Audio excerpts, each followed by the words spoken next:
Ces idées, tendant les unes à diminuer, les autres à accroître mon regret de ne pas avoir de don pour la littérature, ne se présentèrent jamais à ma pensée pendant les longues années où d'ailleurs j'avais tout à fait renoncé au projet d'écrire et que je passais à me soigner, loin de Paris, dans une maison de santé, jusqu'à ce que celle-ci ne pût plus trouver de personnel médical au commencement de 1916. Je rentrais alors dans un Paris bien différent de celui où j'étais revenu une première fois, comme on le verra tout à l'heure, en août 14, pour subir une visite médicale, après quoi j'avais rejoint ma maison de santé. Un des premiers soirs de mon nouveau retour en 1916, ayant envie d'entendre parler de la seule chose qui m'intéressait alors, la guerre, je sortis après le dîner pour aller voir Madame Verdurin, car elle était avec Madame Bontemps, une des reines de ce Paris de la guerre qui faisait penser au directoire. Comme par l'ensemencement d'une petite quantité de levure, en apparence de génération spontanée, des jeunes femmes allaient tout le jour coiffées de hauts turbans cylindriques, comme aurait pu l'être une contemporaine de Madame Tallien, par civisme, ayant des tuniques égyptiennes droites, sombres, très gaières, avec des jupes très courtes. Elles chaussaient des lanières rappelant la cothurne selon Talma, ou de hautes guêtres rappelant celles de nos chers combattants. C'est, disait-elle, parce qu'elle n'oubliait pas qu'elle devait réjouir les yeux de ses combattants, qu'elle se parait encore non seulement de toilettes floues, mais encore de bijoux évoquant les armées par leur thème décoratif, si même leur matière ne venait pas des armées, n'ayant pas été travaillée aux armées. Au lieu d'ornements égyptiens rappelant la campagne d'Égypte, c'étaient des bagues ou des bracelets faits avec des fragments d'obus ou des ceintures de 75. Des allumes-cigarettes composés de 2 sous anglais auxquels un militaire était arrivé à donner dans sa cagna une patine si belle que le profil de la reine Victoria y avait l'air tracé par Pisanello. C'est encore parce qu'elles y pensaient sans cesse, disait-elle, qu'elles emportaient quand l'un des leurs tombait, à peine le deuil, sous le prétexte qu'il était mêlé de fierté, ce qui permettait un bonnet de crêpe anglais blanc du plus gracieux effet et autorisant tous les espoirs, dans l'invincible certitude du triomphe définitif, de remplacer le cachemire d'autrefois par le satin et la mousseline de soie et même de garder ses perles, tout en observant le tact et la correction qu'il est inutile de rappeler à des Françaises. Le Louvre, tous les musées étant fermés, et quand on lisait en tête d'un article de journal une exposition sensationnelle, on pouvait être sûr qu'il s'agissait d'une exposition non de tableaux, mais de robes. De robes destinées d'ailleurs à ces délicates joies dont les Parisiennes étaient depuis trop longtemps sevrées. C'est ainsi que l'élégance et le plaisir avaient repris. L'élégance, à défaut des arts, cherchant à s'excuser comme ceci en 1793, année où les artistes exposant au salon révolutionnaire proclamaient qu'il paraîtrait à tort étrange à d'austères républicains que nous nous occupions des arts quand l'Europe coalisée assiège le territoire de la liberté. Ainsi faisaient en 1916 les couturiers qui, d'ailleurs, avec une orgueilleuse conscience d'artiste, avouaient que chercher du nouveau, s'écarter de la banalité, affirmer une personnalité, préparer la victoire, dégager pour les générations d'après la guerre une formule nouvelle du beau, telle était l'ambition qui les tourmentait, la chimère qu'ils poursuivaient, ainsi qu'on pouvait s'en rendre compte en venant visiter leur salon délicieusement installé rue de l'Art, où, effacés par une note lumineuse et gaie, les lourdes tristesses de l'heure semblaient un mot d'ordre, avec la discrétion toutefois qu'imposent les circonstances. Les tristesses de l'heure, il est vrai, pourraient avoir raison des énergies féminines si nous n'avions tant de hauts exemples de courage et d'endurance à méditer. Aussi, en pensant à nos combattants qui, au fond de leurs tranchées, rêvent de plus de confort et de coquetterie pour la chair absente laissée au foyer, ne cesserons-nous pas d'apporter toujours plus de recherche dans la création de robes répondant aux nécessités du moment? La vogue, cela se conçoit, est surtout aux maisons anglaises, donc alliées, et on raffole cette année de la robe tonneau, dont le joli abandon nous donne à tout un amusant petit cachet de rares distinctions. Ce sera même une des plus heureuses conséquences de cette triste guerre, ajoutait le charmant chroniqueur, que on attendait la reprise des provinces perdues, le réveil du sentiment national. Ce sera même une des plus heureuses conséquences de cette guerre que d'avoir obtenu de jolis résultats en fait de toilette, sans luxe inconsidéré et de mauvais aloi, avec très peu de choses, d'avoir créé de la coquetterie avec des riens.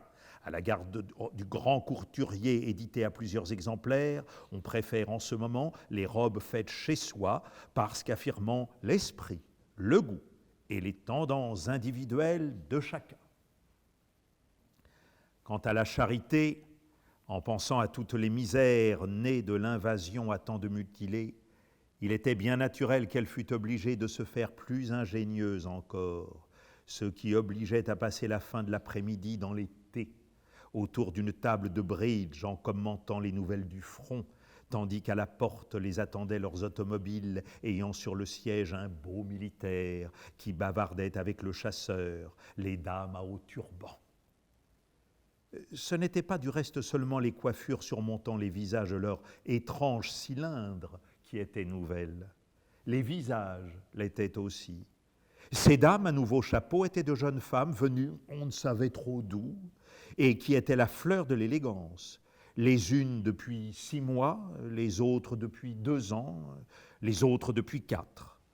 Ces différences avaient d'ailleurs pour elles autant d'importance qu'au temps où j'avais débuté dans le monde, en avait entre 2 familles comme les Guermantes et les La Rochefoucauld 3 ou 4 siècles d'ancienneté prouvée. La dame qui connaissait les Guermantes depuis 1914 regardait comme une parvenue celle qu'on présentait chez eux en 1916, lui faisait un bonjour de douairière, la dévisageait de son face à main et avouait dans une moue qu'on ne savait même pas au juste si cette dame était ou non mariée.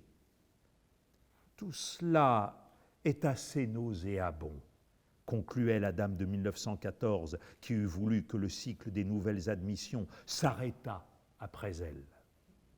Ces personnes nouvelles que les jeunes gens trouvaient fort anciennes et que d'ailleurs certains vieillards qui n'avaient pas été que dans le grand monde croyaient bien reconnaître pour ne pas être si nouvelles que cela, n'offraient pas seulement à la société les divertissements de conversation politique et de musique dans l'intimité qui lui convenaient. Il fallait encore que ce fussent elles qui les offrissent, car pour que les choses paraissent nouvelles, même si elles sont anciennes et même si elles sont nouvelles, il faut en art, comme en médecine, comme en mondanité, des noms nouveaux.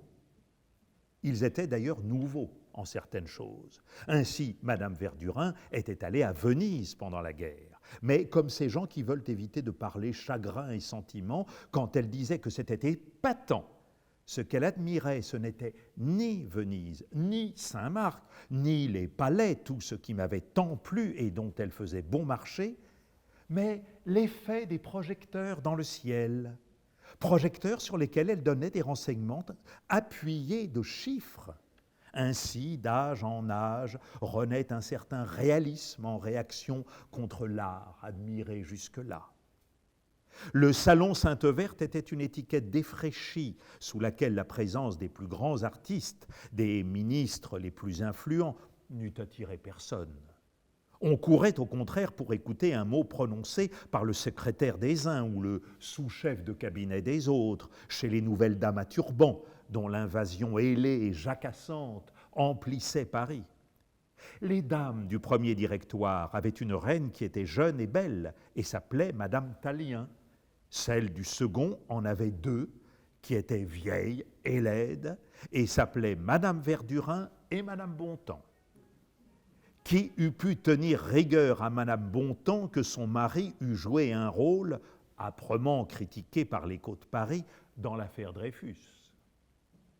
Toute la Chambre étant à un certain moment devenue révisionniste, c'était forcément parmi d'anciens révisionnistes, comme parmi d'anciens socialistes, qu'on avait été obligé de recruter le parti de l'ordre social, de la tolérance religieuse, de la préparation militaire. On aurait détesté autrefois M. Bontemps parce que les antipatriotes avaient alors le nom de Dreyfusard. Mais bientôt ce nom avait été oublié et remplacé par celui d'adversaire de la loi de 3 ans. M. Bontemps était au contraire un des auteurs de cette loi, c'était donc un patriote. Dans le monde, et ce phénomène social n'est d'ailleurs qu'une application d'une loi psychologique bien plus générale, les nouveautés, coupables ou non, n'excitent l'horreur que tant qu'elles ne sont pas assimilées et entourées d'éléments rassurants. Il en était du dreyfusisme comme du mariage de Saint-Loup avec la fille d'Odette, mariage qui avait d'abord fait crier. Maintenant qu'on voyait chez les Saint-Loup tous les gens qu'on connaissait, Gilberte aurait pu avoir les mœurs d'Odette elle-même, que malgré cela on y serait allé, et qu'on eût approuvé Gilberte de blâmer comme une douairière des nouveautés morales non assimilées. Le dreyfusisme était maintenant intégré dans une série de choses respectables et habituelles. Quant à se demander ce qu'il valait en soi, personne n'y songeait. Pas plus pour l'admettre maintenant qu'autrefois pour le condamner. Il n'était plus shocking. C'était tout ce qu'il fallait. À peine se rappelait-on qu'il avait été, comme on ne sait plus au bout de quelque temps si le père d'une jeune fille était un voleur ou non. Au besoin, on peut dire « Non, c'est du beau-frère ou d'un homonyme que vous parlez ». Mais contre celui-là, il n'y a jamais eu rien à dire. De même, il y avait certainement eu dreyfusisme et dreyfusisme. Et celui qui allait chez la comtesse de Montmorency et faisait passer la loi de 3 ans ne pouvait être le mauvais. En tout cas, à tout péché miséricorde. Cet oubli qui était octroyé au dreyfusisme l'était a fortiori au dreyfusard. Il n'y en avait plus du reste dans la politique, puisque tous à un moment l'avaient été s'ils voulaient être du gouvernement. Même ceux qui représentaient le contraire de ce que le dreyfusisme, dans sa choquante nouveauté, avait incarné.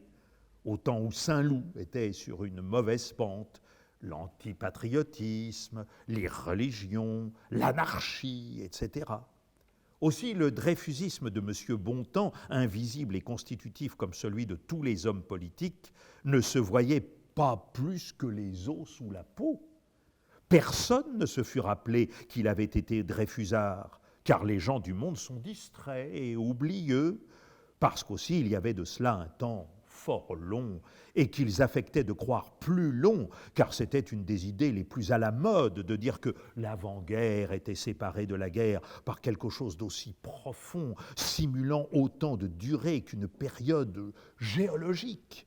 Et Brichot lui-même, ce nationaliste, quand il faisait allusion à l'affaire Dreyfus, disait « dans ces temps préhistoriques ». À vrai dire, ce changement profond opéré par la guerre était en raison inverse de la valeur des esprits touchés, du moins à partir d'un certain degré. Tout en bas, les purs sots, les purs gens de plaisir ne s'occupaient pas qu'il y eut la guerre. Mais tout en haut, ceux qui se sont fait une vie intérieure ambiante ont peu égard à l'importance des événements. Ce qui modifie profondément pour eux l'ordre des pensées, c'est bien plutôt quelque chose qui semble en soi n'avoir aucune importance et qui renverse pour eux l'ordre du temps en les faisant contemporains d'un autre temps de leur vie. On peut s'en rendre compte pratiquement à la beauté des pages qu'il inspire. Un chant d'oiseaux dans le parc de Montboissier ou une brise chargée de l'odeur de Réséda sont évidemment des événements de moindre conséquence que les plus grandes dates de la Révolution et de l'Empire. Ils ont cependant inspiré à Chateaubriand, dans les Mémoires d'outre-tombe, des pages d'une valeur infiniment plus grande. Les mots de Dreyfusard et d'anti-Dreyfusard n'avaient plus de sens. disaient les mêmes gens qui eussent été stupéfaits et révoltés si on leur avait dit que probablement dans quelques siècles, peut-être moins, celui de Bosch n'aurait plus que la valeur de curiosité de mots sans culotte ou chouan ou bleu. M. Bontemps ne voulait pas entendre parler de paix avant que l'Allemagne eût été réduite au même morcellement qu'au Moyen-Âge, la déchéance de la maison de Hohenzollern prononcée et Guillaume II ayant reçu 12 balles dans la peau. En un mot, il était ce que Brichot appelait un jusqu'au-boutiste. C'était le meilleur brevet de civisme qu'on pouvait lui donner. Sans doute, les 3 premiers jours, Madame Bontemps avait été un peu dépaysée au milieu des personnes qui avaient demandé à Madame Verdurin à la connaître. Et ce fut d'un ton légèrement aigre que Madame Verdurin répondit « Le comte, ma chère », à Madame Bontemps qui lui disait « C'est bien le duc d'Aussonville que vous venez de me présenter ?» Soit par entière ignorance et absence de toute association entre le nom d'Aussonville et un titre quelconque, soit au contraire par excessive instruction et association d'idées avec le parti des ducs, dont on lui avait dit que M. d'Aussonville était un des membres à l'Académie. À partir du 4e jour, elle avait commencé d'être solidement installée dans le faubourg Saint-Germain. Quelquefois, on voyait encore autour d'elle les fragments inconnus d'un monde qu'on ne connaissait pas et qui n'étonnait pas plus que des débris de coquilles autour du Poussin, ceux qui savaient l'œuf d'où Madame Bontemps était sortie. Mais dès le 15e jour, elle les avait secoués. Et avant la fin du 1er mois, quand elle disait « Je vais chez les Lévy », tout le monde comprenait, sans qu'elle eût besoin de préciser, qu'il s'agissait des Lévis-Mirepoix. Et pas une duchesse ne se serait couchée sans avoir appris de Madame Bontemps ou de Madame Verdurin, au moins au téléphone, ce qu'il y avait dans le communiqué du soir, ce qu'on y avait omis, où on en était avec la Grèce, quelle offensive on préparait, en un mot, tout ce que le public ne saurait que le lendemain ou plus tard, et dont elle avait ainsi comme une sorte de répétition des couturières. Dans la conversation, Madame Verdurin, pour communiquer les nouvelles, disait « nous » en parlant de la France. Eh bien voici, nous exigeons du roi de Grèce qu'il se retire du Péloponnèse, etc. Nous lui envoyons, etc. Et dans tous ces récits revenait tout le temps le GQG. J'ai téléphoné au GQG, abréviation qu'elle avait à prononcer le même plaisir qu'avaient naguère les femmes qui ne connaissaient pas le prince d'Agrigente à demander en souriant, quand on parlait de lui pour montrer qu'elles étaient au courant, « Gris-gris » un plaisir qui, dans les époques peu troublées, n'est connu que par les mondains, mais que dans ces grandes crises, le peuple même connaît.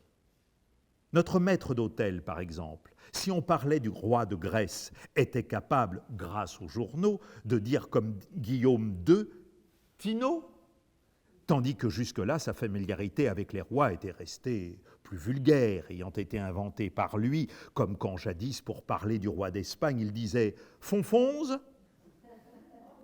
On put remarquer d'ailleurs qu'au fur et à mesure qu'augmenta le nombre des gens brillants qui firent des avances à Madame Verdurin, le nombre de ceux qu'elle appelait les ennuyeux diminua.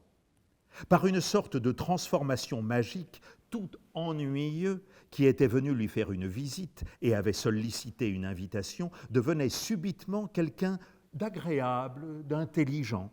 Bref, au bout d'1 an, le nombre des ennuyeux était réduit dans une proportion tellement forte que la peur et l'impossibilité de s'ennuyer, qui avaient tenu une si grande place dans la conversation et joué un si grand rôle dans la vie de Madame Verdurin, avaient presque entièrement disparu.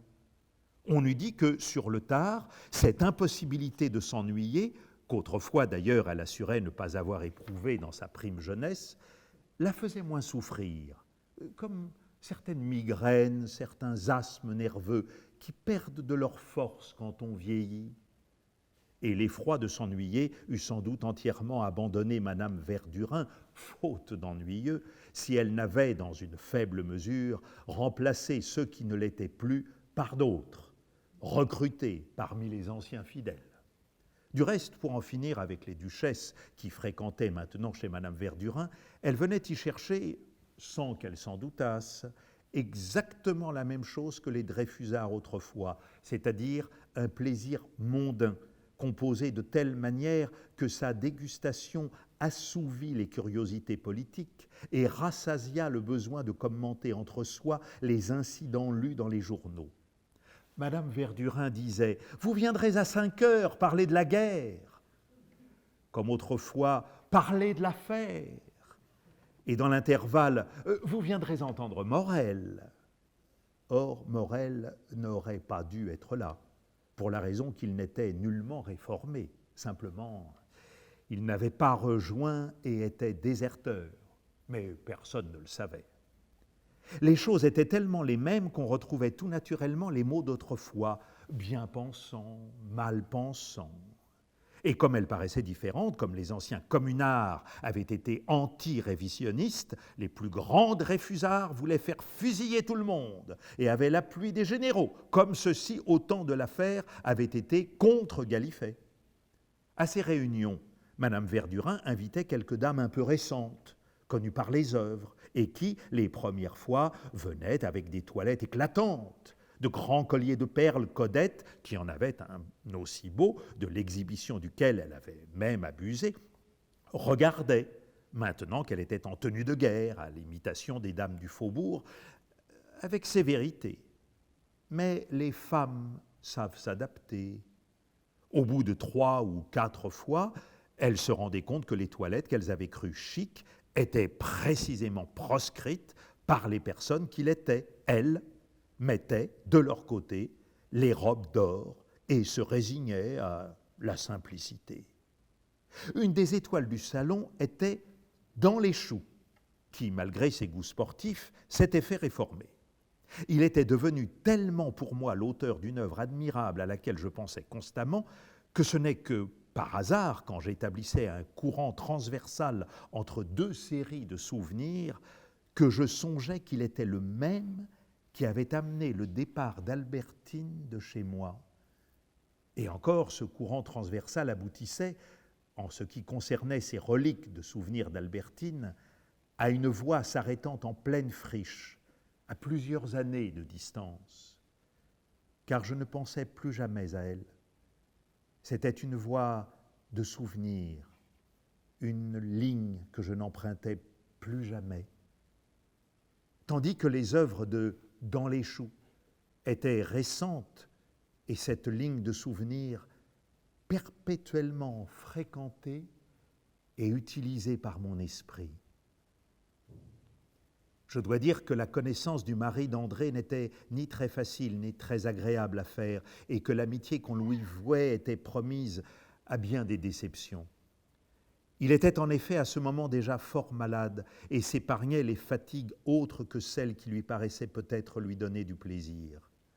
Or, il ne classait parmi celles-là que les rendez-vous avec des gens qu'il ne connaissait pas encore et que son ardente imagination lui représentait sans doute comme ayant une chance d'être différent des autres.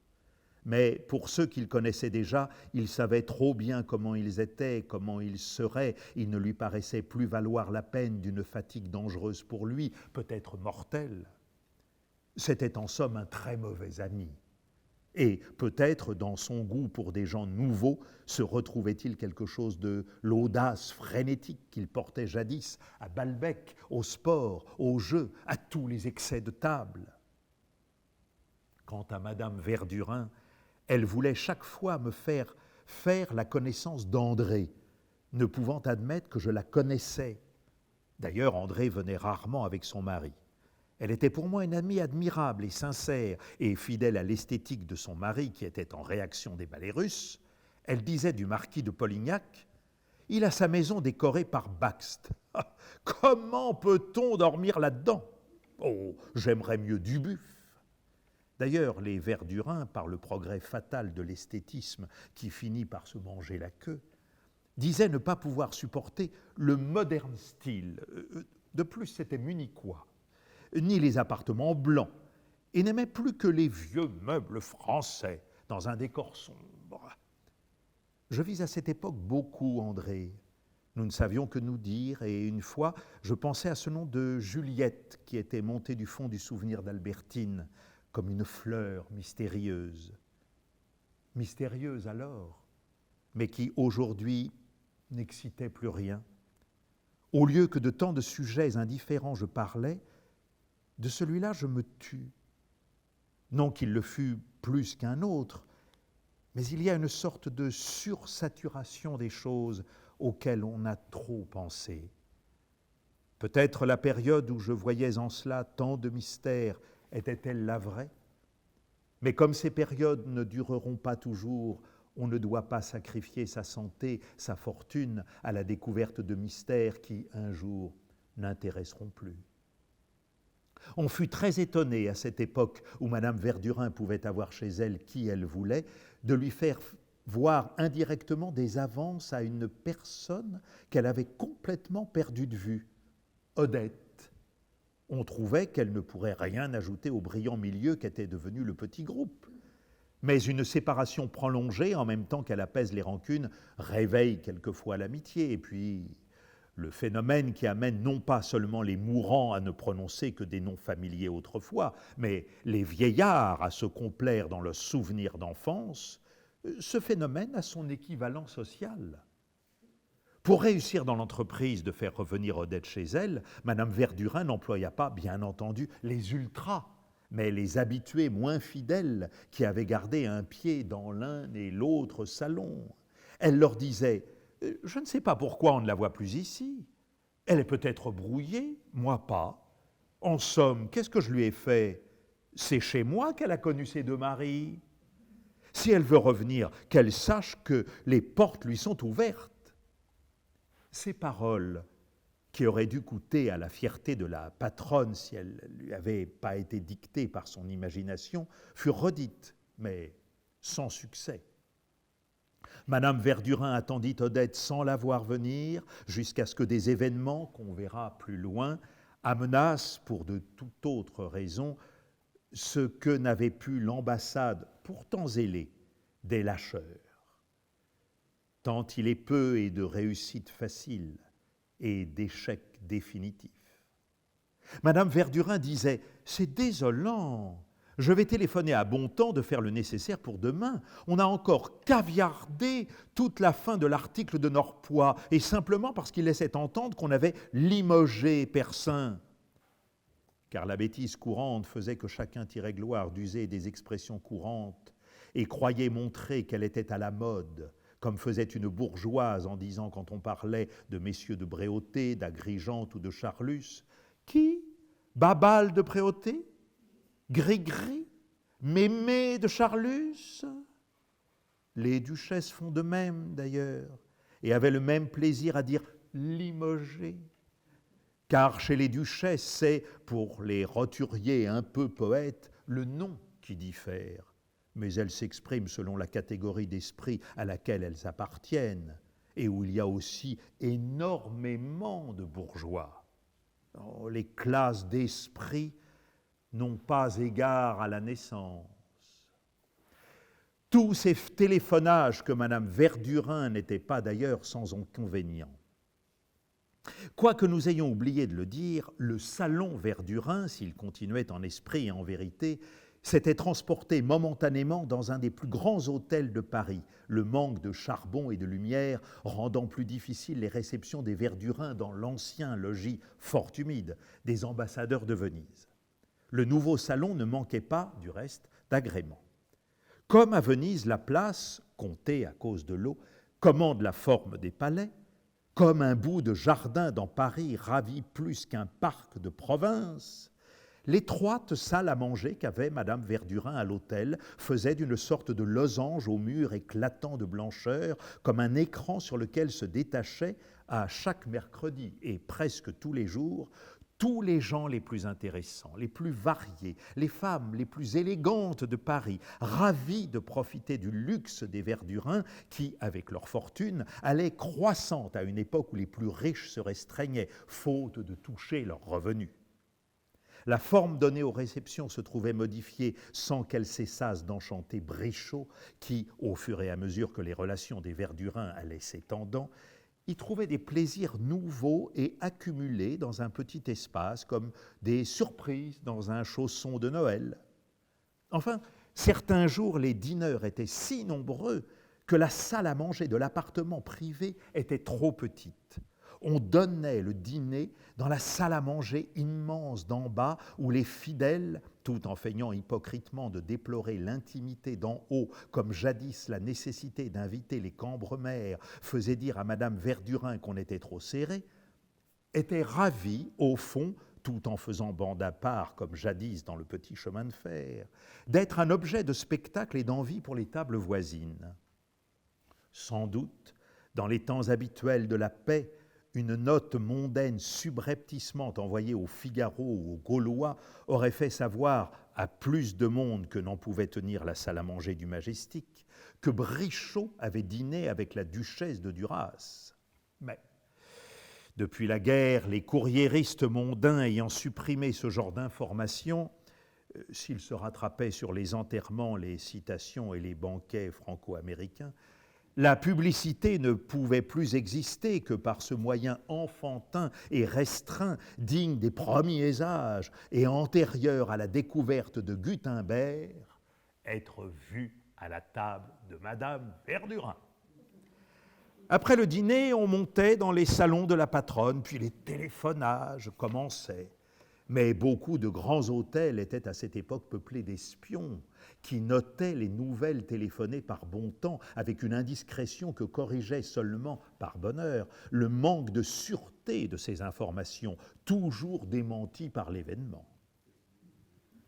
Avant l'heure où l'été d'après-midi finissait, à la tombée du jour, dans le ciel encore clair, on voyait de loin de petites taches brunes qu'on eût pu prendre dans le soir bleu pour des moucherons ou pour des oiseaux. Ainsi, quand on voit de très loin une montagne, on pourrait croire que c'est un nuage. Mais on est ému, parce qu'on sait que ce nuage est immense à l'état solide et résistant. Ainsi, étais-je ému que la tache brune dans le ciel été ne fût ni un moucheron, ni un oiseau, mais un aéroplane monté par des hommes qui veillaient sur Paris. Le souvenir des aéroplanes que j'avais vus avec Albertine dans notre dernière promenade près de Versailles n'entrait pour rien dans cette émotion, car le souvenir de cette promenade m'était devenu indifférent. À l'heure du dîner, les restaurants étaient pleins. Et si, passant dans la rue, je voyais un pauvre permissionnaire échappé pour 6 jours au risque permanent de la mort et prêt à repartir pour les tranchées, arrêter un instant ses yeux devant les vitres illuminées, je souffrais, comme à l'hôtel de Balbec quand des pêcheurs nous regardaient dîner. Mais je souffrais davantage parce que je savais que la misère du soldat est plus grande que celle du pauvre, les réunissant toutes, et plus touchante encore, parce qu'elle est plus résignée, plus noble, et que c'est d'un hochement de tête philosophe, sans haine, que prêt à repartir pour la guerre, il disait en voyant se bousculer les embusqués retenant leur table, « On ne dirait pas que c'est la guerre ici ». Puis à 9h30, alors que personne n'avait encore eu le temps de finir de dîner à cause des ordonnances de police, on éteignait brusquement toutes les lumières et la nouvelle bousculade des embusqués arrachant leur par-dessus aux chasseurs du restaurant où j'avais dîné avec Saint-Loup un soir de Perm, avait lieu à 9h35 dans une mystérieuse pénombre de chambres où l'on montre la lanterne magique, de salles de spectacle servant à exhiber les films d'un des cinémas vers lesquels allaient se précipiter dîneurs et dîneuses. Mais après cette heure-là, pour ceux qui, comme moi, le soir dont je parle, étaient restés à dîner chez eux et sortaient pour aller voir des amis, Paris était, au moins dans certains quartiers, encore plus noir que n'était le Combray de mon enfance. Les visites qu'on se faisait prenaient un air de visite de voisins de campagne. Ah, si Albertine avait vécu, qu'il eût été doux les soirs où j'aurais dîné en ville, de lui donner rendez-vous dehors, sous les arcades. D'abord, je n'aurais rien vu. J'aurais l'émotion de croire qu'elle avait manqué au rendez-vous. Quand, tout à coup, j'eusse vu se détacher du mur noir une de ses chères robes grises, ses yeux souriants qui m'avaient aperçu, et nous aurions pu nous promener enlacés sans que personne nous distinguât, nous dérangeât, et rentrer ensuite à la maison. Hélas, j'étais seul, et je me faisais l'effet d'aller faire une visite de voisin à la campagne, de ces visites comme Swann venait nous en faire après le dîner, sans rencontrer plus de passants dans l'obscurité de Tansonville, par le petit chemin de halage jusque la rue du Saint-Esprit, que je n'en rencontrais maintenant dans les rues devenues de sinueux chemins rustiques de Sainte-Clotilde à la rue Bonaparte. D'ailleurs, comme ces fragments de paysages que le temps qu'il fait voyager, n'étaient plus contrariés par un cadre devenu invisible, les soirs où le vent chassait un grain glacial, je me croyais bien plus au bord de la mer furieuse dont j'avais jadis tant rêvé que je ne m'y sentis à Balbec. Et même d'autres éléments de nature qui n'existaient pas jusque-là à Paris faisaient croire qu'on venait, descendant du train, d'arriver pour les vacances en pleine campagne. Par exemple, le contraste de lumière et d'ombre qu'on avait à côté de soi par terre les soirs au clair de lune. Celui-ci donnait de ces effets que les villes ne connaissaient pas, et même en plein hiver.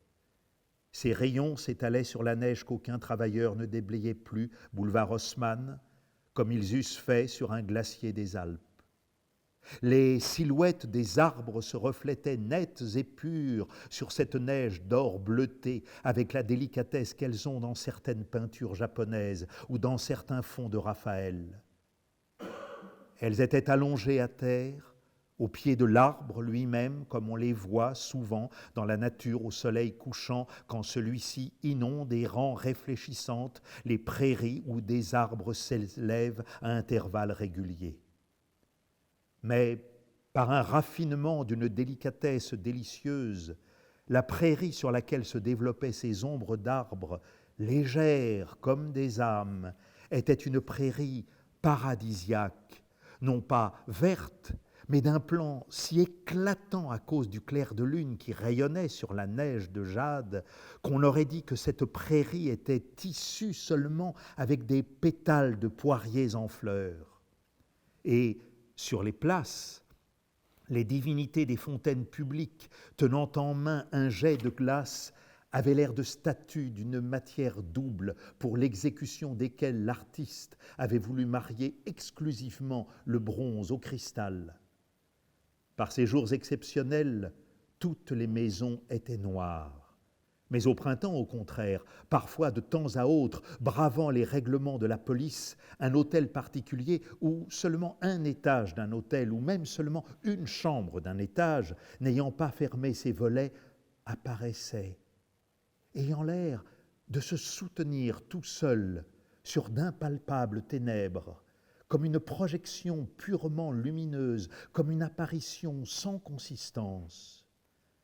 Et la femme, qu'en levant les yeux bien haut, on distinguait dans cette pénombre dorée, prenait dans cette nuit où l'on était perdu et où elle-même semblait recluse, le charme mystérieux et voilé d'une vision d'Orient. Puis on passait et rien n'interrompait plus l'hygiénique et monotone piétinement rustique dans l'obscurité. Je songeais que je n'avais pas revu depuis bien longtemps aucune des personnes dont il a été question dans cet ouvrage. En 1914 seulement, pendant les 2 mois que j'avais passés à Paris, j'avais aperçu M. de Charlus et vu Bloch et Saint-Loup, ce dernier seulement 2 fois. La seconde fois était certainement celle où il s'était le plus montré lui-même. Il avait effacé toutes les impressions peu agréables d'insincérité qu'il m'avait produites pendant le séjour à Tansonville que je viens de rapporter, et j'avais reconnu en lui toutes les belles qualités d'autrefois. La première fois que je l'avais vu après la déclaration de guerre, c'est-à-dire au début de la semaine qui suivit, tandis que Bloch faisait montre des sentiments les plus chauvins, Saint-Loup, une fois que Bloch nous avait eu quittés, n'avait pas assez d'ironie pour lui-même qui ne reprenait pas de service et que j'avais été presque choqué de la violence de son ton. Saint-Loup revenait de Balbec. J'avais appris plus tard, indirectement, qu'il avait fait de vaines tentatives auprès du directeur du restaurant. Ce dernier devait sa situation à ce qu'il avait hérité de M. Nissim Bernard. Il n'était autre en effet que cet ancien jeune servant que l'oncle de Bloch protégeait. Mais la richesse lui avait apporté la vertu, de sorte que c'est en vain que Saint-Loup avait essayé de le séduire. Ainsi, par compensation, tandis que des jeunes gens vertueux s'abandonnent, l'âge venu, aux passions dont ils ont enfin pris conscience, des adolescents faciles deviennent des hommes à principe, contre lesquels des charlus, venus sur la foi d'anciens récits mais trop tard, se heurtent désagréablement. Tout est affaire de chronologie. Non, s'écria-t-il avec force et gaieté, tous ceux qui ne se battent pas, quelque raison qu'ils donnent, c'est qu'ils n'ont pas envie d'être tués, c'est par peur.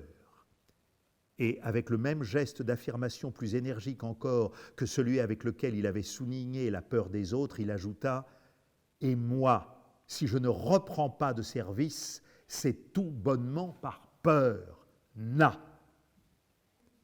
J'avais déjà remarqué chez différentes personnes que l'affectation des sentiments louables n'est pas la seule couverture des mauvais, mais qu'une plus nouvelle est l'exhibition de ces mauvais, de sorte qu'on n'ait pas l'air au moins de s'en cacher. De plus, chez Saint-Loup, cette tendance était fortifiée par son habitude, quand il avait commis une indiscrétion, fait une gaffe et qu'on aurait pu les lui reprocher, de les proclamer en disant que c'était exprès. Habitude qui, je crois bien, devait lui venir de quelque professeur de l'école de guerre, dans l'intimité de qui il avait vécu, pour qui il professait une grande admiration. Je n'eus donc aucun embarras pour interpréter cette boutade comme la ratification verbale d'un sentiment que, comme il avait dicté la conduite de Saint-Loup et son abstention dans la guerre qui commençait, celui-ci aimait mieux proclamer. « Est-ce que tu as entendu dire, me demanda-t-il en me quittant, que ma tante Oriane divorcerait ? Personnellement, je n'en sais absolument rien. On dit cela de temps en temps, et je l'ai entendu annoncer si souvent que j'attendrai que ce soit fait pour le croire. J'ajoute que ce serait très compréhensible. Mon oncle est un homme charmant, non seulement dans le monde, mais pour ses amis, pour ses parents. Même d'une façon, il a beaucoup plus de cœur que ma tante, qui est une sainte, mais qui le lui fait terriblement sentir. Seulement, c'est un mari terrible, qui n'a jamais cessé de tromper sa femme, de l'insulter, de la brutaliser, de la priver d'argent. Ce serait si naturel qu'elle le quitte que c'est une raison pour que ce soit vrai, mais aussi pour que cela ne le soit pas, parce que c'en est une pour qu'on ait l'idée et qu'on le dise. Et puis, du moment qu'elle l'a supporté si longtemps, maintenant je sais bien qu'il y a tant de choses qu'on annonce à tort, qu'on dément et qui, plus tard, deviennent vraies. Cela me fit penser à lui demander s'il avait jamais été question qu'il épousât mademoiselle de Guermantes. Il sursauta et m'assura que non, que ce n'était qu'un de ces bruits du monde qui naissent de temps à autre, on ne sait pourquoi, s'évanouissent de même et dont la fausseté ne rend pas ceux qui ont cru en eux plus prudents dès que naît un bruit nouveau de fiançailles, de divorce ou un bruit politique pour y ajouter foi et le colporter. 48 heures n'étaient pas passées que certains faits que j'appris me prouvèrent que je m'étais absolument trompé dans l'interprétation des paroles de Robert. Tous ceux qui ne sont pas au front, c'est qu'ils ont peur. Saint-Loup avait dit cela pour briller dans la conversation, pour faire de l'originalité psychologique tant qu'il n'était pas sûr que son engagement serait accepté.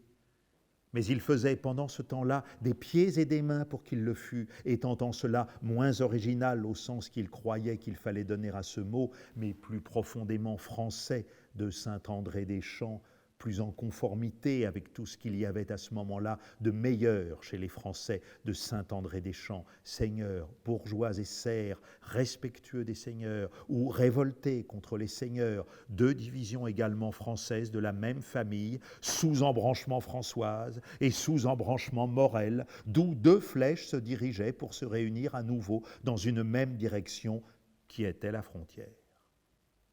Bloch avait été enchanté d'entendre l'aveu de lâcheté d'un nationaliste, qu'il était d'ailleurs si peu. Et comme Saint-Loup lui avait demandé si lui-même devait partir, avait pris une figure de grand prêtre pour répondre « myope ». Mais Bloch avait complètement changé d'avis sur la guerre quelques jours après, où il vint me voir affolé, quoique myope. Il avait été reconnu bon pour le service. Je le ramenai chez lui quand nous rencontrâmes Saint-Loup qui avait rendez-vous pour être présenté au ministère de la Guerre à un colonel avec un ancien officier, monsieur de Cambremer, me dit-il. « Ah, mais c'est vrai, c'est d'une ancienne connaissance que je te parle. Tu connais aussi bien que moi Cancan. » Je lui ai répondu que je le connaissais en effet, et sa femme aussi, et que je ne les appréciais qu'à demi. Mais j'étais tellement habitué, depuis que je les avais vus pour la première fois, à considérer la femme comme une personne malgré tout remarquable, connaissant à fond Schopenhauer et ayant accès en somme dans un milieu intellectuel qui était fermé à son grossier époux, que je fus d'abord étonné d'entendre Saint-Loup me répondre « Sa femme est idiote, je te l'abandonne. » Mais lui est un excellent homme qui était doué et qui est resté fort agréable. Par l'idiotie de sa femme, Saint-Loup entendait sans doute le désir éperdu de celle-ci de fréquenter le grand monde, ce que le grand monde juge le plus sévèrement. Par les qualités du mari, sans doute quelque chose de celle que lui reconnaissait sa mère quand elle le trouvait le mieux de la famille. Lui, du moins, ne se souciait pas des duchesses, mais à vrai dire, c'était là une intelligence qui diffère autant de celle qui caractérise les penseurs que l'intelligence reconnue par le public à tel homme riche d'avoir su faire sa fortune. Mais les paroles de Saint-Loup ne me déplaisaient pas en ce qu'elles rappelaient que la précaution avoisine la bêtise et que la simplicité a un goût un peu caché, mais agréable. Je n'avais pas eu, il est vrai, l'occasion de savourer celle de M. de Cambremer. Mais c'est justement ce qui fait qu'un être est tant d'êtres différents selon les personnes qui le jugent, en dehors même des différences de jugement. De M. de Cambremer, je n'avais connu que l'écorce, et sa saveur, qui me fut attestée par d'autres, m'était inconnue. Bloch nous quitta devant sa porte, débordant d'amertume contre Saint-Loup, lui disant qu'aux autres, beaux-fils, galonnés, paradant dans les états-majors, ne risquaient rien, et que lui, simple soldat de deuxième classe, n'avait pas envie de se faire trouer la peau pour Guillaume. « Il paraît qu'il est gravement malade, l'empereur Guillaume, » répondit Saint-Loup.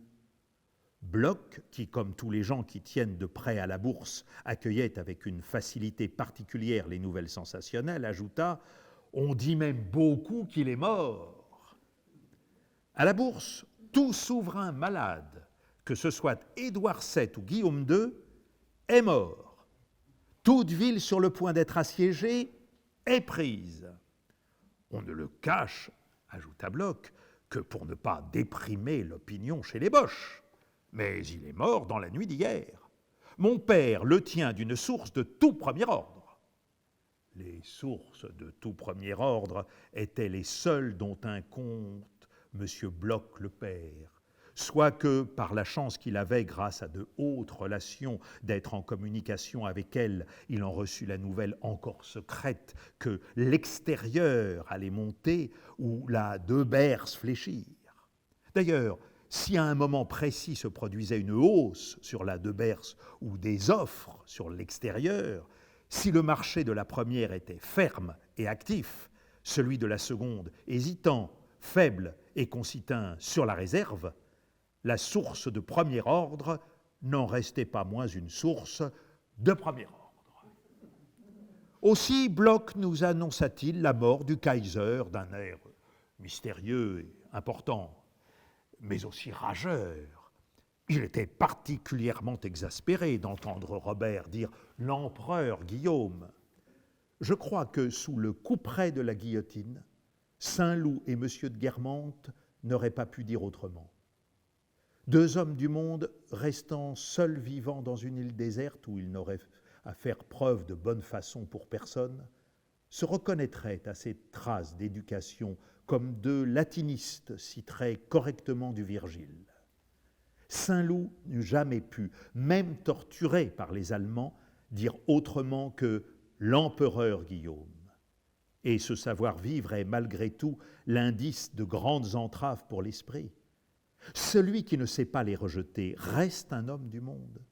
Cette élégante médiocrité est d'ailleurs délicieuse, surtout avec tout ce qui s'y allie de générosité cachée et d'héroïsme inexprimé, à côté de la vulgarité de Bloch, à la fois pleutre et fanfaron, qui criait à Saint-Loup « Tu ne pourrais pas dire Guillaume tout court. C'est ça, tu as la frousse. Déjà ici, tu te mets à plat ventre devant lui. Ah ! Ça nous fera de beaux soldats à la frontière. Ils lécheront les bottes des boches. Vous êtes des galonnés qui savez parader dans un carrousel, un point c'est tout. » Ce pauvre Bloch veut absolument que je ne fasse que parader, me dit Saint-Loup en souriant quand nous eûmes quitté notre camarade. Et je sentis bien que parader n'était pas du tout ce que désirait Robert, bien que je ne me rendisse pas compte alors de ses intentions aussi exactement que je le fis plus tard, quand, la cavalerie restant inactive, il obtint de servir comme officier d'infanterie, puis de chasseurs à pied, et enfin quand vint la suite, qu'on lira plus loin. Mais du patriotisme de Robert, Bloch ne se rendait pas compte simplement parce que Robert ne l'exprimait nullement. Si Bloch nous avait fait des professions de foi méchamment antimilitaristes une fois qu'il avait été reconnu bon, il avait eu probablement les déclarations les plus chauvines quand il se croyait réformé pour myopie. Mais ces déclarations, Saint-Loup eût été incapable de les faire. D'abord par une espèce de délicatesse morale qui empêche d'exprimer les sentiments trop profonds et qu'on trouve tout naturels. Ma mère, autrefois, non seulement n'eût pas hésité une seconde à mourir pour ma grand-mère, mais aurait horriblement souffert si on l'avait empêché de le faire. Néanmoins, il m'est impossible d'imaginer rétrospectivement dans sa bouche une phrase telle que « je donnerais ma vie pour ma mère ». Aussi tacite était, dans son amour de la France, Robert, qu'en ce moment je trouvais beaucoup plus Saint-Loup, autant que je pouvais me représenter son père, que Guermantes. Il eût été préservé aussi d'exprimer ces sentiments-là par la qualité en quelque sorte morale de son intelligence.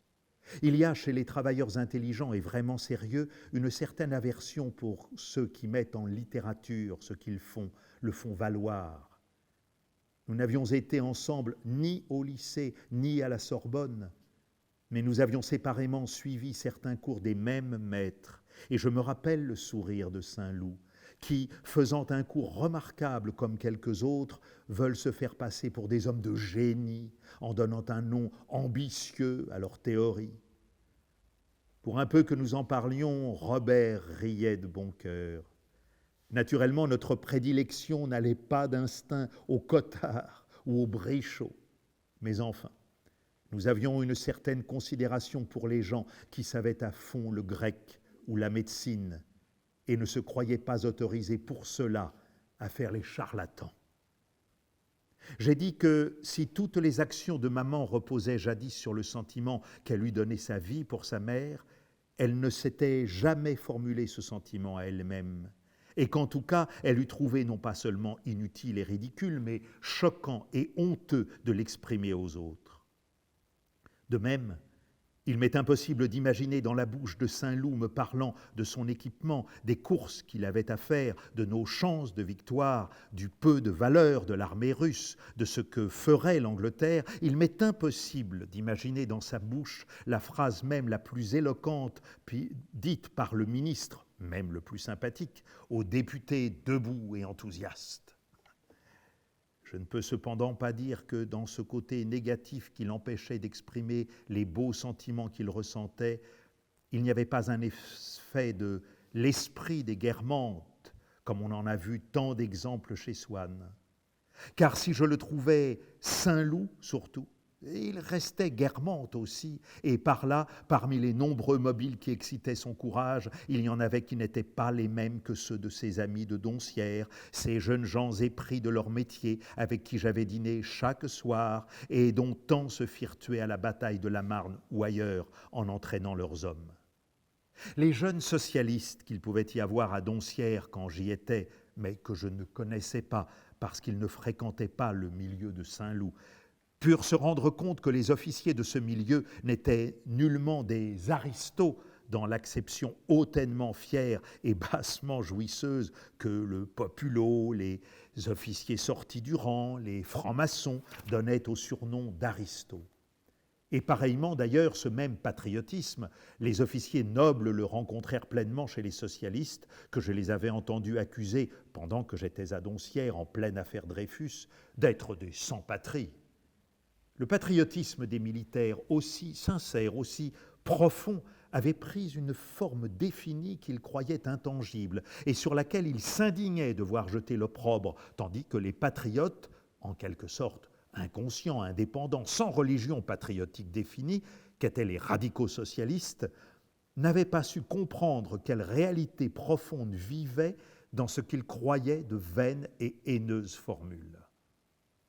Sans doute, Saint-Loup, comme eux, s'était habitué à développer en lui, comme la partie la plus vraie de lui-même, la recherche et la conception des meilleures manœuvres en vue des plus grands succès stratégiques et tactiques, de sorte que pour lui, comme pour eux, la vie de son corps était quelque chose de relativement peu important, qui pouvait être facilement sacrifié à cette partie intérieure, véritable noyau vital chez eux, autour duquel l'existence personnelle n'avait de valeur que comme un épiderme protecteur.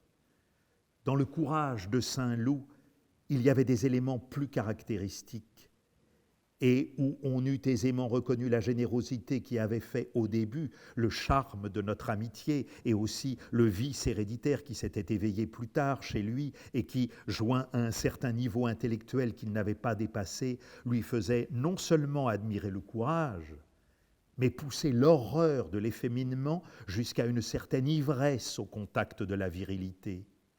Il trouvait, chastement sans doute, à vivre à la belle étoile avec des Sénégalais qui faisaient à tout instant le sacrifice de leur vie, une volupté cérébrale où il entrait beaucoup de mépris pour les petits messieurs musqués et qui, si opposée qu'elle lui semble, n'était pas si différente de celle que lui donnait cette cocaïne dont il avait abusé à Tansonville et dont l'héroïsme, comme un remède qui supplée à un autre, le guérissait. Dans son courage, il y avait d'abord cette double habitude de politesse qui, d'une part, le faisait louanger les autres, mais pour soi-même se contenter de bien faire sans en rien dire, au contraire d'un Bloch qui, lui, avait dit dans notre rencontre « Naturellement, vous canneriez » et qui ne faisait rien. Et, d'autre part, le poussait à tenir pour rien ce qui était à lui, sa fortune, son rang, sa vie même, à les donner. En un mot, la vraie noblesse de sa nature. Mais tant de sources se confondent dans l'héroïsme que le goût nouveau qui s'était déclaré en lui et aussi la médiocrité intellectuelle qu'il n'avait pu dépasser y avaient leur part. En prenant les habitudes de M. de Charlus, Robert s'était trouvé prendre aussi, quoique sous une forme fort différente, son idéal de virilité. En avons-nous pour longtemps, dis-je à Saint-Loup? Non, je crois à une guerre très courte, me répondit-il. Mais ici, comme toujours, ses arguments étaient livresques. tout en tenant compte des prophéties de Moltke, relis, me dit-il comme si je l'avais déjà lu, le décret du 28 octobre 1913 sur la conduite des grandes unités.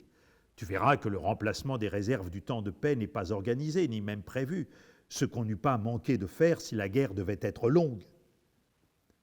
Il me semblait qu'on pouvait interpréter le décret en question non comme une preuve que la guerre soit courte, mais comme l'imprévoyance qu'elle le serait, et de ce qu'elle serait chez ceux qui l'avaient rédigée, et qui ne soupçonnaient ni ce que seraient dans une guerre stabilisée l'effroyable consommation de matériel de tout genre, ni la solidarité de divers théâtres d'opération. En dehors de l'homosexualité, chez les gens les plus opposés par nature à l'homosexualité, il existe un certain idéal conventionnel de virilité qui, si l'homosexuel n'est pas un être supérieur, se trouve à sa disposition pour qu'il le dénature d'ailleurs. Cet idéal, de certains militaires, de certains diplomates, est particulièrement exaspérant. Sous sa forme la plus basse, il est simplement la rudesse du cœur d'or qui ne veut pas avoir l'air d'être ému et qui, au moment d'une séparation avec un ami qui va peut-être être tué, a au fond une envie de pleurer, dont personne ne se doute, parce qu'il la recouvre sous une colère grandissante qui finit par cette explosion au moment où on se quitte. « Allons, tonnerre de Dieu, bougre d'idiot, embrasse-moi donc, et prends donc cette bourse qui me gêne, espèce d'imbécile !» Le diplomate, l'officier, l'homme qui sent que seule une grande œuvre nationale compte, mais qui a tout de même eu une affection pour le petit, qui était à la légation, au bataillon et qui est mort des fièvres ou d'une balle, présente le même goût de virilité sous une forme plus habile, plus savante, mais au fond aussi haïssable. Il ne veut pas pleurer le petit, il sait que bientôt on n'y pensera pas plus que le chirurgien bon cœur qui, pourtant, le soir de la mort d'une petite malade contagieuse, a du chagrin qu'il n'exprime pas.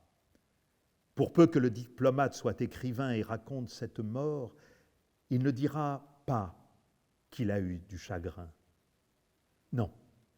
D'abord par pudeur virile, ensuite par habileté artistique qui fait naître l'émotion en la dissimulant. Un de ses collègues et lui veilleront le mourant. Pas un instant ils ne diront qu'ils ont eu du chagrin. Ils parleront des affaires de la légation ou du bâtiment, même avec plus de précision que d'habitude. B me dit, vous n'oublierez pas qu'il y a demain revue du général, tâchez que vos hommes soient propres. Lui, qui était d'habitude si doux, avait un ton plus sec que d'habitude. Je remarquais qu'il évitait de me regarder. Moi-même, je me sentais nerveuse aussi. Et le lecteur comprend que ce ton sec, c'est le chagrin chez des êtres qui ne veulent pas avoir l'air d'avoir du chagrin, ce qui serait simplement ridicule, mais ce qui est aussi assez désespérant et hideux, parce que c'est la manière d'avoir du chagrin, d'êtres qui croient que le chagrin ne compte pas, que la vie est plus sérieuse que les séparations, etc., de sorte qu'ils donnent dans les morts cette impression de mensonge, de néant, que donne au jour de l'an le monsieur qui, en vous apportant des marrons glacés, dit « Je vous la souhaite bonne et heureuse !» en ricanant, mais le dit tout de même. Pour finir le récit de l'officier ou du diplomate veillant, la tête couverte, parce qu'on a transporté le blessé en plein air, le moribond, à un moment donné, tout est fini. Je pensais il faut retourner préparer les choses pour l'asticage, mais je ne sais vraiment pas pourquoi, au moment où le docteur lâcha le pouls, B et moi, il se trouva que, sans nous être entendus, le soleil tombait d'aplomb, peut-être avions-nous chaud debout devant le lit, et nous enlevâmes nos képis. Et le lecteur sent bien que ce n'est pas à cause de la chaleur du soleil, mais par émotion devant la majesté de la mort, que les deux hommes virils qui, jamais, n'ont le mot tendresse ou chagrin à la bouche, se sont découverts. L'idéal de virilité des homosexuels à la Saint-Loup n'est pas le même, mais aussi conventionnel et aussi mensonger. Le mensonge gît pour eux dans le fait de ne pas vouloir se rendre compte que le désir physique est à la base des sentiments auxquels ils donnent une autre origine. Monsieur de Charlus détestait l'efféminement. Saint-Loup admire le courage des jeunes hommes, l'ivresse des charges de cavalerie, la noblesse intellectuelle et morale des amitiés d'homme à homme, entièrement pures, où on sacrifie sa vie l'un pour l'autre. La guerre qui fait des capitales où il n'y a plus que des femmes le désespoir des homosexuels est au contraire le roman passionné des homosexuels, s'ils sont assez intelligents pour se forger des chimères, pas assez pour savoir les percer à jour, reconnaître leur origine, se juger. De sorte qu'au moment où certains jeunes gens s'engagèrent simplement par esprit d'imitation sportive, comme une année tout le monde joue au diabolo, pour Saint-Loup, la guerre fut davantage l'idéal même qu'il s'imaginait poursuivre dans ses désirs beaucoup plus concrets mais ennuagés d'idéologie. Cet idéal servit en commun avec les êtres qu'il préférait, dans un ordre de chevalerie purement masculine, loin des femmes, où il pourrait exposer sa vie pour sauver son ordonnance et mourir en inspirant un amour fanatique à ses hommes. Et ainsi, quoiqu'il y eût bien d'autres choses dans son courage, le fait qu'il était un grand seigneur s'y retrouvait, et s'y retrouvait aussi, sous une forme méconnaissable et idéalisée, l'idée de M. de Charlus que c'était de l'essence d'un homme de n'avoir rien d'efféminé. D'ailleurs, de même qu'en philosophie et en art, deux idées analogues ne valent que par la manière dont elles sont développées et peuvent différer grandement si elles sont exposées par Xénophon ou par Platon, de même, tout en reconnaissant combien ils tiennent en faisant cela l'un de l'autre, j'admire Saint-Loup demandant à partir au point le plus dangereux infiniment plus que M. de Charlus, évitant de porter des cravates claires. Je parlais à Saint-Loup de mon ami le directeur du Grand Hôtel de Balbec qui, paraît-il, avait prétendu qu'il y avait eu au début de la guerre, dans certains régiments français, des défections qu'il appelait des défectuosités et avait accusé de les avoir provoquées, ce qu'il appelait le militariste prussien. Il avait même cru, à un certain moment, à un débarquement simultané des Japonais, des Allemands et des Cosaques à Riebwell, menaçant Balbec, et avait dit qu'il n'y avait plus qu'à décrépir. Il trouvait le départ des pouvoirs publics pour Bordeaux un peu précipité et déclarait qu'ils avaient eu tort de décrépir aussi vite. Ce germanophobe disait en riant à propos de son frère « Il est dans les tranchées, à 25 mètres des Boches », jusqu'à ce qu'ayant appris qu'il l'était lui-même, on l'eût mis dans un camp de concentration. À propos de Balbec, te rappelles-tu l'ancien liftier de l'hôtel, me dit en me quittant Saint-Loup sur les tons de quelqu'un qui n'avait pas trop l'air de savoir qui c'était et qui comptait sur moi pour l'éclairer? Il s'engage et m'a écrit pour le faire rentrer dans l'aviation. Sans doute le lift était-il là de monter dans sa cage captive de l'ascenseur et les hauteurs de l'escalier du Grand Hôtel ne lui suffisaient plus. Il allait prendre ses galons autrement que comme concierge, car notre destin n'est pas toujours ce que nous avions cru. Je vais sûrement appuyer sa demande, me dit Saint-Loup. Je le disais encore à Gilberte ce matin, jamais nous n'aurons assez d'avions. C'est avec cela qu'on verra ce que prépare l'adversaire. C'est cela qui lui enlèvera le bénéfice le plus grand d'une attaque, celui de la surprise. L'armée la meilleure sera peut-être celle qui aura les meilleurs yeux. J'avais rencontré ce liftier aviateur peu de jours auparavant.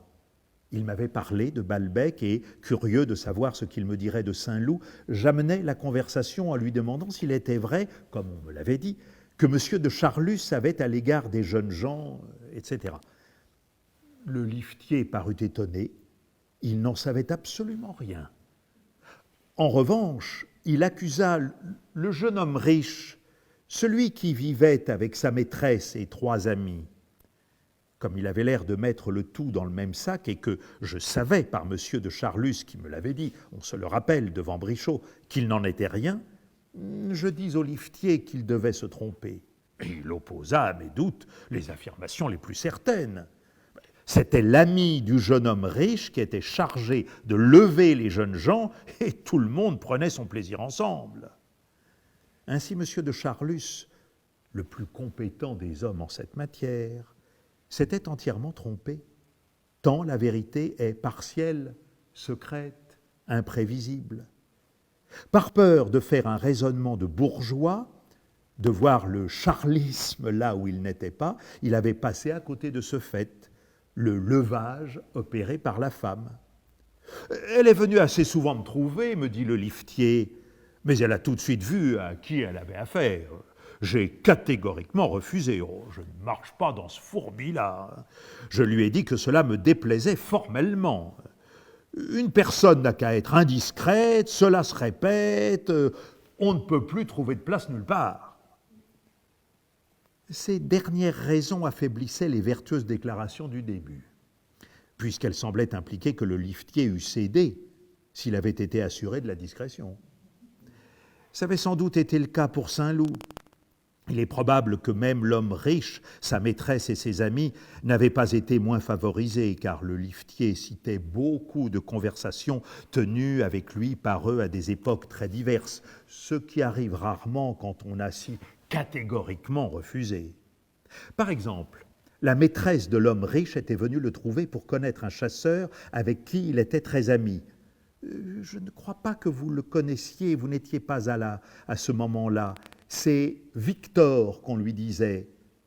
Naturellement, ajoutait le liftier de l'air de se référer à des lois inviolables et un peu secrètes, on ne peut pas refuser un camarade qui n'est pas riche.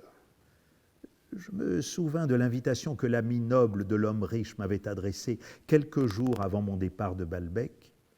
Bon, mais cela n'avait sans doute aucun rapport et était dicté par la seule amabilité. Eh bien, et la pauvre Françoise a-t-elle réussi à faire réformer son neveu? Mais Françoise, qui avait fait depuis longtemps tous ses efforts pour que son neveu fût réformé et qui, quand on lui avait proposé une recommandation par la voix des Guermantes pour le général de Saint-Joseph, avait répondu d'un ton désespéré « Oh non, ça ne servirait à rien, il n'y a rien à faire avec ce vieux bonhomme-là, c'est tout ce qu'il y a de pire, il est patriotique ». Françoise, dès qu'il avait été question de la guerre et quelques douleurs qu'elle en éprouva, trouva qu'on ne devait pas abandonner les pauvres Russes, puisqu'on était alliancés. Le maître d'hôtel, persuadé d'ailleurs que la guerre ne durerait que 10 jours et se terminerait par la victoire éclatante de la France, n'aurait pas osé, par peur d'être démenti par les événements, et n'aurait même pas eu assez d'imagination pour prédire une guerre longue et indécise. Mais cette victoire complète et immédiate, il tâchait au moins d'en extraire d'avance tout ce qui pouvait faire souffrir Françoise. Ça pourrait bien faire du vilain, parce qu'il paraît qu'il y en a beaucoup qui ne veulent pas marcher, des gars de 16 ans qui pleurent. Et lui dire ainsi, pour la vexer, des choses désagréables, ce qu'il appelait lui jeter un pépin, lui lancer une apostrophe, lui envoyer un calembour. « De 16 ans, Vierge Marie !» disait Françoise, et un instant méfiante, « on dirait pourtant qu'on ne les prenait qu'après 20 ans, mais c'est encore des enfants. » Naturellement, les journaux ont l'ordre de ne pas dire ça. Du reste, c'est toute la jeunesse qui sera en avant, et il n'en reviendra pas lourd. D'un côté, ça fera du bon, une bonne saignée, là, c'est utile de temps en temps. Ça fera marcher le commerce. Oh, dame, s'il y a des gosses trop tendres qui ont une hésitation, on les fusille, immédiatement, 12 balles dans la peau, vlan. D'un côté, il faut ça. Et puis les officiers, qu'est-ce que ça peut leur faire? Ils touchent leur pesetas, c'est tout ce qu'ils demandent. Françoise pâlissait tellement pendant chacune de ces conversations qu'on craignait que le maître d'hôtel ne la fît mourir d'une maladie de cœur. Elle ne perdait pas ses défauts pour cela. Quand une jeune fille venait me voir, si mal aux jambes que la vieille servante, m'arrivait-il de sortir un instant de ma chambre, je la voyais en haut d'une échelle, dans la penderie, en train, disait-elle, de chercher quelques paletots à moi pour voir si les mythes ne s'y mettaient pas.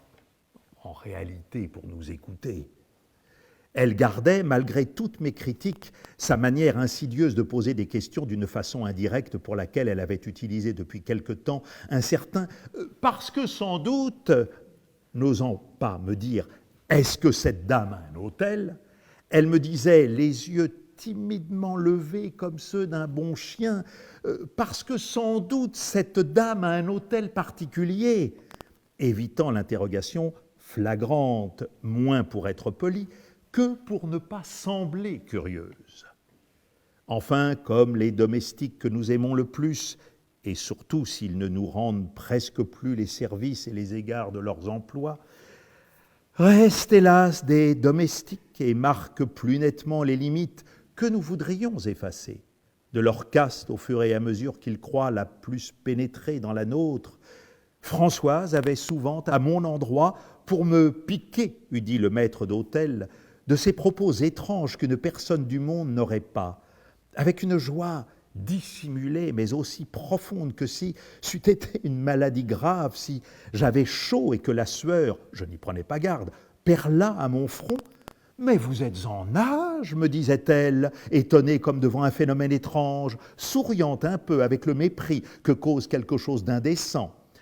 Vous sortez, mais vous avez oublié de mettre votre cravate. » Prenant pourtant la voix préoccupée qui est chargée d'inquiéter quelqu'un sur son état. On aurait dit que moi seul dans l'univers avait jamais été en âge. Enfin, elle ne parlait plus bien comme autrefois, car dans son humilité, dans sa tendre admiration pour des êtres qui lui étaient infiniment inférieurs, elle adoptait leur vilain tour de langage. Sa fille s'était plainte d'elle à moi, et m'ayant dit, je ne sais de qui elle l'avait reçu, elle a toujours quelque chose à dire, que je ferme mal les portes, et patati, patali, et patata, patala. Françoise crut sans doute que son incomplète éducation seule l'avait privée jusqu'ici de ce bel usage. Et sur ses lèvres, où j'avais vu fleurir jadis le français le plus pur, j'entendis plusieurs fois par jour « et patati, patali, et patata, patala ». Il est du reste curieux combien non seulement les expressions, mais les pensées varient peu chez une même personne. Le maître d'hôtel, ayant pris l'habitude de déclarer que M. Poincaré était mal intentionné, pas pour l'argent, mais parce qu'il avait voulu absolument la guerre, il redisait cela 7 à 8 fois par jour devant le même auditoire habituel et toujours aussi intéressé. Pas un mot n'était modifié, pas un geste, une intonation. Bien que cela ne durât que 2 minutes, c'était invariable comme une représentation. Ces fautes de français corrompaient le langage de Françoise, tout autant que les fautes de sa fille. Il croyait que ce que M. de Rambuteau avait été si froissé un jour d'entendre appeler par le duc de Guermantes les édicules Rambuteau s'appelait des pistières. Sans doute, dans son enfance, n'avait-il pas entendu l'eau, et cela lui était resté. Il prononçait donc ce mot incorrectement, mais perpétuellement. Françoise, gênée d'abord, finit par le dire aussi, pour se plaindre qu'il n'y eût pas de ce genre de choses pour les femmes comme pour les hommes. Mais son humilité et son admiration pour le maître d'hôtel faisaient qu'elle ne disait jamais « pissotière », mais avec une légère concession à la coutume « pistière ». Elle ne dormait plus, ne mangeait plus, se faisait lire les communiqués auxquels elle ne comprenait rien par le maître d'hôtel, qui n'y comprenait guère davantage, et chez qui le désir de tourmenter Françoise, étant souvent dominé par une allégresse patriotique, disait avec un rire sympathique parlant des Allemands « Ah, ça doit chauffer, hein. Notre vieux Joffre est en train de leur tirer des plans sur la comète !» Françoise ne comprenait pas trop de quelle comète il s'agissait, mais n'en sentait que davantage que cette phrase faisait partie des aimables et originales extravagances auxquelles une personne bien élevée doit répondre avec bonne humeur, par urbanité et haussant gaiement les épaules d'un air de dire « Ah, il est bien toujours le même ». Elle tempérait ses larmes d'un sourire. Au moins était-elle heureuse que son nouveau garçon boucher, qui, malgré son métier, était assez craintif, il avait cependant commencé dans les abattoirs, ne fut pas d'âge à partir, sans quoi elle eût été capable d'aller trouver le ministre de la guerre pour le faire réformer. Le maître d'hôtel n'eût pas pu imaginer que les communiqués n'étaient pas excellents et qu'on ne se rapprochait pas de Berlin, puisqu'il lisait « Nous avons repoussé avec de fortes pertes pour l'ennemi », etc., action qu'il célébrait comme de nouvelles victoires. J'étais cependant effrayé de la rapidité avec laquelle le théâtre de ces victoires se rapprochait de Paris. Et je fus même étonné que le maître d'hôtel, ayant vu dans un communiqué qu'une action avait eu lieu près de Lens, n'eût pas été inquiet en voyant dans le journal du lendemain que ces suites avaient tourné à notre avantage à Jouy-le-Vicomte, dont nous tenions solidement les abords. Le maître d'hôtel connaissait pourtant bien de nom Jouy-le-Vicomte, qui n'était pas tellement éloigné de Combray. Mais on lit les journaux comme on aime, un bandeau sur les yeux. On ne cherche pas à comprendre les faits. On écoute les douces paroles du rédacteur en chef comme on écoute les paroles de sa maîtresse. On est battu et content parce qu'on ne se croit pas battu, mais vainqueur. Je n'étais pas du reste demeuré longtemps à Paris et j'avais regagné assez vite ma maison de santé. Bien qu'en principe le docteur vous traitât par l'isolement, on m'y avait remis à 2 époques différentes, une lettre de Gilberte et une lettre de Robert. Gilberte m'écrivait, c'était à peu près en septembre 1914, que quelque désir qu'elle eût de rester à Paris pour avoir plus facilement des nouvelles de Robert, les raids perpétuels de Tauber au-dessus de Paris lui avaient causé une telle épouvante, surtout pour sa petite fille, qu'elle s'était enfuie de Paris par le dernier train qui partait encore pour Combray, que le train n'était même pas allé jusqu'à Combray et que ce n'était que grâce à la charrette d'un paysan sur laquelle elle avait fait 10 heures d'un trajet atroce qu'elle avait pu gagner Tansonville. Et là, imaginez-vous ce qui attendait votre vieille amie, m'écrivait en finissant Gilberte. J'étais parti de Paris pour fuir les avions allemands, me figurant qu'à Tansonville je serais à l'abri de tout. Je n'y étais pas depuis 2 jours. Que vous n'imaginerez jamais ce qui arrivait. Les Allemands qui envahissaient la région après avoir battu nos troupes près de la Fère, et un état-major allemand suivi d'un régiment qui se présentait à la porte de Tansonville et que j'étais obligé d'héberger et pas moyen de fuir, plus un train, rien. L'état-major allemand s'était-il en effet bien conduit, ou fallait-il voir dans la lettre de Gilberte un effet par contagion de l'esprit des Guermantes, lesquels étaient de souche bavaroise apparentée à la plus haute aristocratie d'Allemagne, mais Gilberte ne tarissait pas sur la parfaite éducation de l'état-major et même des soldats qui lui avaient seulement demandé la permission de cueillir un de « ne m'éboubliez pas » qui poussait auprès de l'étang. Bonne éducation qu'elle opposait à la violence désordonnée des fuyards français qui avaient traversé la propriété en saccageant tout avant l'arrivée des généraux allemands. En tout cas, si la lettre de Gilberte était, par certains côtés, imprégnée de l'esprit de Guermantes, d'autres diraient de l'internationalisme juif, ce qui n'aurait probablement pas été juste, comme on verra, la lettre que je reçus pas mal de mois plus tard de Robert était, elle, beaucoup plus Saint-Loup que Guermantes, reflétant de plus toute la culture si libérale qu'il avait acquise et en somme entièrement sympathique. Malheureusement, il ne me parlait pas de stratégie comme dans ses conversations de Doncières et ne me disait pas dans quelle mesure il estimait que la guerre confirmait ou infirmait les principes qu'il m'avait alors exposés. Tout au plus me dit-il que depuis 1914 s'étaient en réalité succédé plusieurs guerres, les enseignements de chacune influant sur la conduite de la suivante. Et, par exemple, la théorie de la percée avait été complétée par cette thèse qu'il fallait, avant de percer, bouleverser entièrement par l'artillerie le terrain occupé par l'adversaire.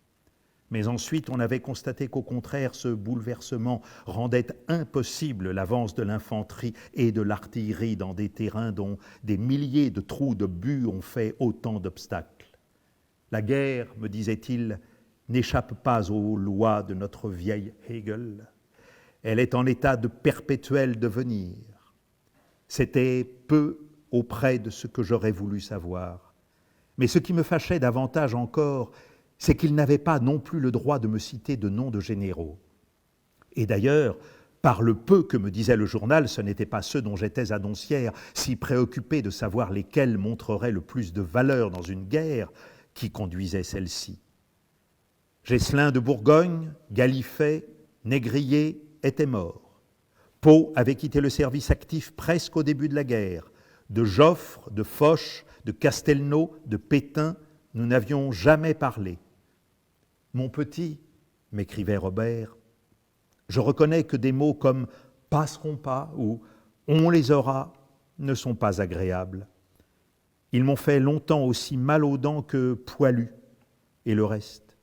Et sans doute c'est ennuyeux de construire une épopée sur des termes qui sont pis qu'une faute de grammaire ou une faute de goût, qui sont cette chose contradictoire et atroce, une affectation, une prétention vulgaire que nous détestons tellement, comme par exemple les gens qui croient spirituel de dire de la coco pour de la cocaïne. Mais si tu voyais tout ce monde, surtout les gens du peuple, les ouvriers, les petits commerçants, qui ne se doutaient pas de ce qu'ils recelaient en eux d'héroïsme et seraient morts dans leur lit sans l'avoir soupçonné, courir sous les balles pour secourir un camarade, pour emporter un chef blessé et frapper eux-mêmes, sourire au moment où ils vont mourir parce que le médecin-chef leur apprend que la tranchée a été reprise aux Allemands, je t'assure, mon cher petit, que cela donne une belle idée des Français et que ça fait comprendre les époques historiques qui nous paraissaient un peu extraordinaires dans nos classes.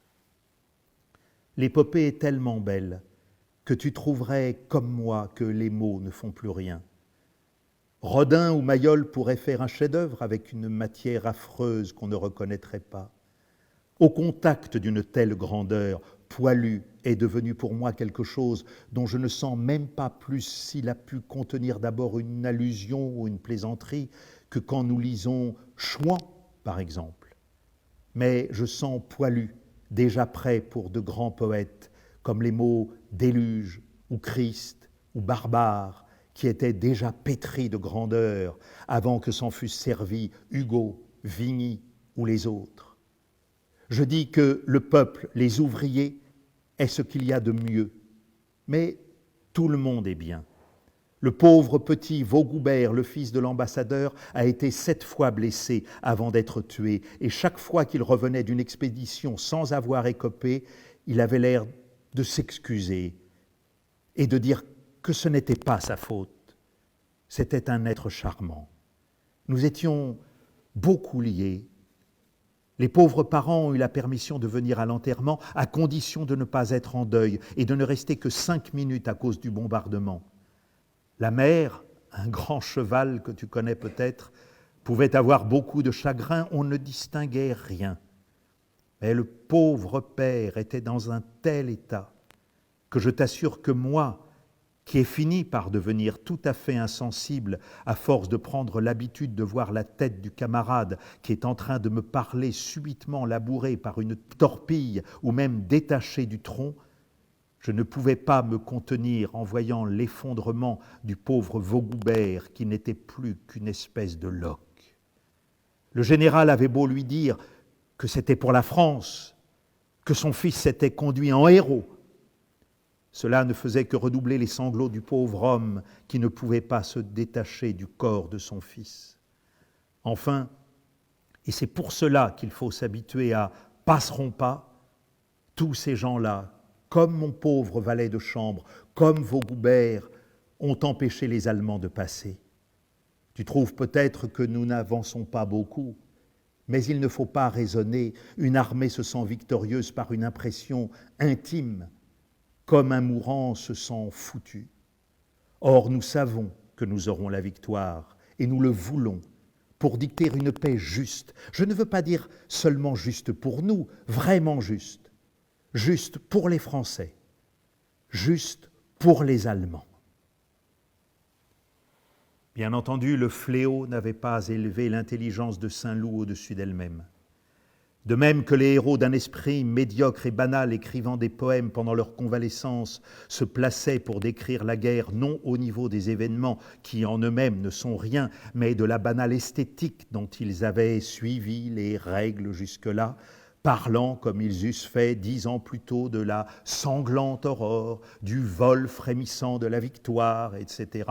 Saint-Loup, lui, beaucoup plus intelligent et artiste, restait intelligent et artiste, et notait avec goût pour moi des paysages pendant qu'il était immobilisé à la lisière d'une forêt marécageuse, mais comme si ça avait été pour une chasse au canard, pour me faire comprendre certaines oppositions d'ombre et de lumière qui avaient été l'enchantement de sa matinée. Il me citait certains tableaux que nous aimions l'un et l'autre et ne craignait pas de faire allusion à une page de Romain Rolland, voire de Nietzsche, avec cette indépendance des gens du front qui n'avaient pas la même peur de prononcer un nom allemand que ceux de l'arrière, et même avec cette pointe de coquetterie à citer un ennemi que mettait par exemple le colonel du Paty de Clam dans la salle des témoins de l'affaire Zola, à réciter, en passant devant Pierre Quillard, poète dreyfusard de la plus extrême violence et que d'ailleurs il ne connaissait pas, des vers de son drame symboliste, la fille aux mains coupées. Saint-Loup me parlait d'une mélodie de Schumann. Il n'en donnait le titre qu'en allemand et ne prenait aucune circonlocution pour me dire que, quant à l'aube, il avait entendu un premier gazouillis à la lisière de cette forêt. Il avait été enivré, comme s'il lui avait parlé l'oiseau de ce sublime Siegfried qu'il espérait bien entendre après la guerre.